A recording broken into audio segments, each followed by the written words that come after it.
तो हम जो आपको बताना चाह रहे थे, बता रहे हैं कि जो भाई के साथ बैठ के खाना खा रहा था एक थाली में, आज वो भाई की शिक्ल देखने के लिए तैयार नहीं है। और पेरेंट्स बैठा के समझा रहे हैं उनको कि भाई तुम दोनों भाई हो, मगर वो एक दूसरे को मानने के लिए तैयार नहीं है। कोई किसी की बात को समझने के लिए तैयार नहीं है।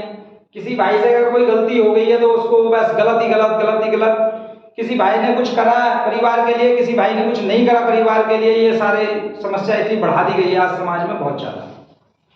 पीछे हमने दोस्तों की भी बात करी थी, ये दोस्ती शब्द वहीं से पैदा हो रहा है कि आज भाई के साथ कोई भी विचार, कोई भी बात शेयर करने के लिए तैयार नहीं है, मगर दोस्तों के लिए सब कुछ करने के लिए तैयार है। तो यहाँ परेशानी ये रही कि जिन घरों के मैनेजमेंट माँ बाप के अच्छे रहे और उन्होंने बच्चों पे अपना ये ध्यान दिया, उन्होंने पहले से ही बच्चों के सामने सारी चीजें रख के चले। उन्होंने बताया भाई हमारे पास पैसा इतना, हमने इतनी संपत्ति बनाई है, हम इस तरह से काम करें इस जीवन में, इस तरह से हमने जीवन को जिया। तो वहां पर कुछ एजुकेशन का भी फर्क पड़ता है। एक भाई ज्यादा पढ़ लिया, एक भाई का पढ़ने में इंटरेस्ट नहीं था, वो बदमाशी में निकल गया, लफंडरगर्दी में निकल गया, उल्टे सीधे कामों में निकल गया, लड़ाई झगड़े पे निकल गया। तो मेंटेलिटी का फर्क पड़ गया और वही भाई फिर आगे जाके परिवार को बर्बाद करते हैं लोग।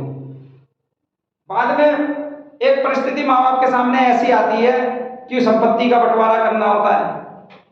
अब संपत्ति का बंटवारा बहनों को भी चाहिए, भाइयों को भी चाहिए, उनमें एक द्वंद्व लगा पड़ा है। इस तरह के जो बंटवारे हो रहे हैं हमारे समाज में, हमारा समाज टूट रहा है, बिखर रहा है।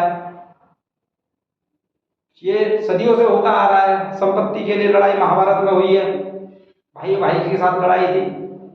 तो जो प्राचीन समय से देखा गया है कि वो तो होगा, मगर ये हो रहा है, उसके साथ में अगर प्यार भावनाएं हमारी बनी रहे तो उसके लिए हमें विचार करना चाहिए।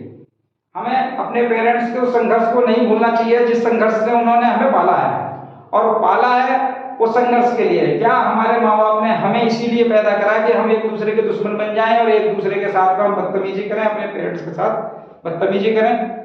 इस तरह का जो विचार समाज के अंदर जाता है तो ये समाज को बहुत हद तक बर्बाद करेगा। हमारी आने वाली नस्लें जो है बिल्कुल खत्म हो जाएंगी। इस तरह की बातें क्या है।